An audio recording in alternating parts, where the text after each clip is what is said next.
And tensions are heating up in Judea and Samaria after a string of terror incidents. Joining us now in the studio to discuss the situation on this front is Yishai Fleisher, the International Spokesman of Hebron. Thank you for joining us. Hi, Lidar. Thanks so much.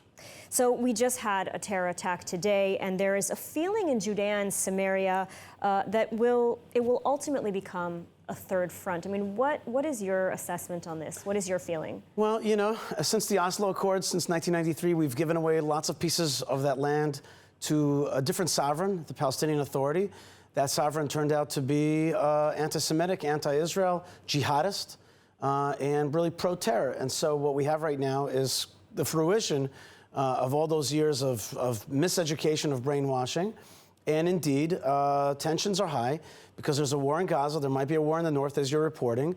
And it could be at any time that the Arabs of Judea and Samaria, who call themselves today Palestinians, may take the arms that they've already accrued and turn them against the Jews that live there. We have about 500,000 Jews that live in these parts, and we understand it to be the homeland and the heartland of the Jewish people, and we intend to stay there. So we indeed may have another front there.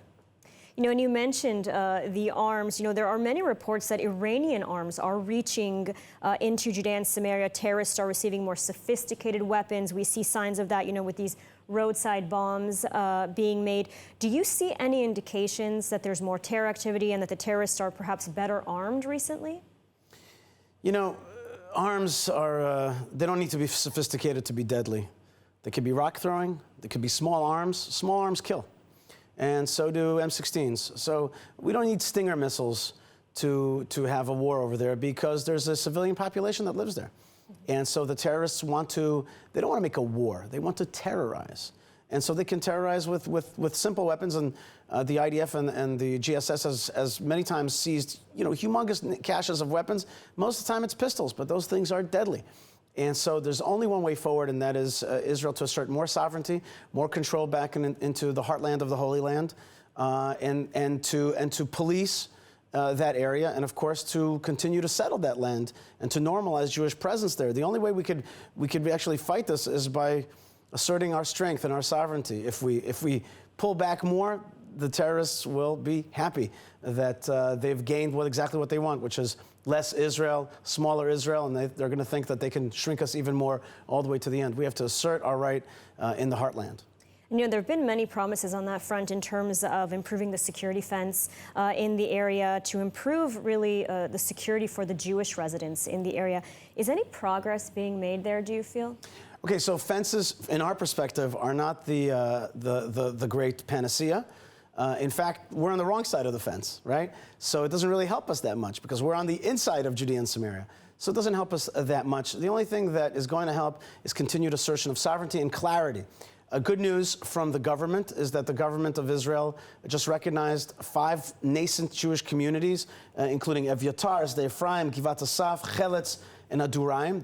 These are nascent communities that have been building up, and they've recognized and legalized them.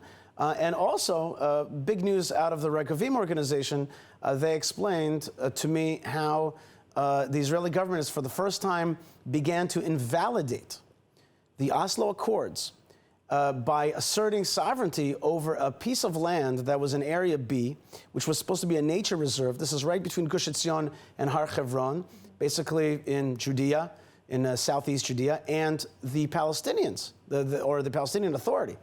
That was supposed to keep it as a nature reserve, was indeed building a giant city there instead of the agreements. So finally, the Prime Minister of Israel, the Defense Minister, and Yuli Edelstein from the Defense Committee and Foreign Affairs Committee have now signed a warrant basically telling the IDF that they have to assert sovereignty over this place and to control it and to stop the building of this illegal city on this historic and heritage piece of land.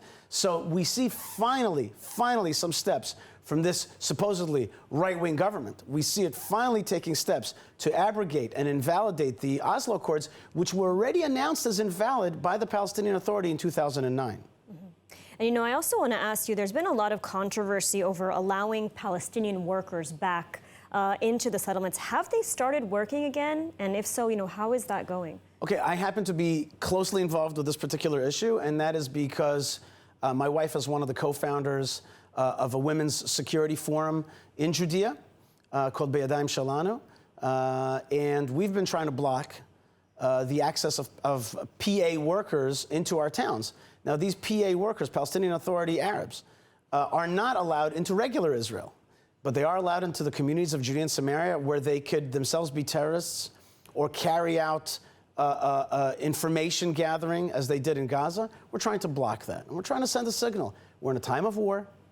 And if you're part of the jihadism, if you're pro-Hamas, you're not going to come work in our towns and gather that information. So there is a fight. On the other hand, there's the value of building. And building has slowed down because these Arabs are the main force of building in these towns, ironically, as it may seem. And so there's a fight.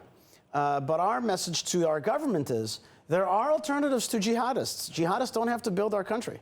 There could be Druzim, there could be pro-Israel Arabs, there could be Indians and Chinese, and we want you to open up that spigot and to help us get alternative workers who are pro-Israel and certainly not Israel haters and jihadists to help us build our towns. And, you know, too many settlers have taken the law into their own hands. I mean, this is an issue that we've heard. It hurts Israel internationally, does little to solve the problem of terrorism. What do you think Israel should do about it? Well, first thing, it's important to understand that that is the minority of minorities. Really, it happens very rarely, and Israeli police and Israeli army deal strictly within the confines of the law with people who are vigilantes who take the law into their own hands. That being said, and that's really what I believe, there's another side, which is, listen, this is the Middle East. You can only push a certain amount of people, a population so far. And if somebody's going to push you, that's just part of the reality of this region is that you're going to push back. And the folks that live in Judea and Samaria, they're the tough Jews, the brave Jews that hold on to our heartland until the state of Israel kind of figures out that this is one of the most important parts of the land of Israel that we have to hold on to. And so I'm not justifying vigilantism, but I understand where it comes from. In the absence of strong police, in allowing the PA, which is a jihadist organization, to be in control of large parts, and terror and murder being part of our reality there, yes, there's going to be people who push back. All right, Yishai Fleisher, thank you so much for your insight today. Thank you, Lidar.